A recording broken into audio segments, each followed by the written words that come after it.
Pas une goutte de pluie depuis des mois. Ces gouttières, censées détourner l'eau qui tombe du ciel, sont restées quasiment à sec. Sur ces parcelles du CNRS, on prive d'eau certains arbres exprès pour voir comment ils réagissent. Et cet été, l'expérience a presque été plus loin que prévu. Cette année, il y a eu très peu de pluie à éliminer, vu que sur les 3 derniers mois, on est à moins de 20 mm de pluie, ce qui, contrairement à d'habitude, c'est en moyenne 100. Donc on est à 20% de la précipitation habituelle. Conséquence, bon nombre de chênes verts arborent par endroits une robe couleur d'automne tout à fait inhabituelle. Donc là, on a carrément un chêne qui est en train de jaunir et de perdre ses feuilles qui se dessèchent. La forêt est en train de souffrir, c'est pour ça que les arbres sont obligés de sacrifier une partie de leur feuillage, puisqu'ils sont en train de subir la sécheresse la plus forte depuis plus de 30 ans, et surtout ça arrive après l'année 2016, qui était déjà une sécheresse exceptionnelle.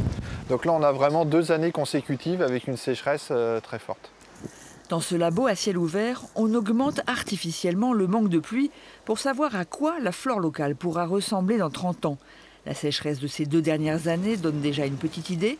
Quand les arbres ont moins d'eau, ils sont plus petits et produisent moins de feuilles. Résultat, moins de photosynthèse et plus de carbone dans l'atmosphère. Le puits de carbone de la forêt diminue. C'est-à-dire que la forêt qui donc stocke du carbone par la photosynthèse en stockera moins.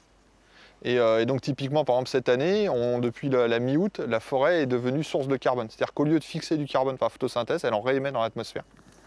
Ce bouclier naturel contre l'effet de serre est donc moins efficace quand la pluie se fait rare. Et c'est ce qui nous attend à l'avenir, autour de la Méditerranée.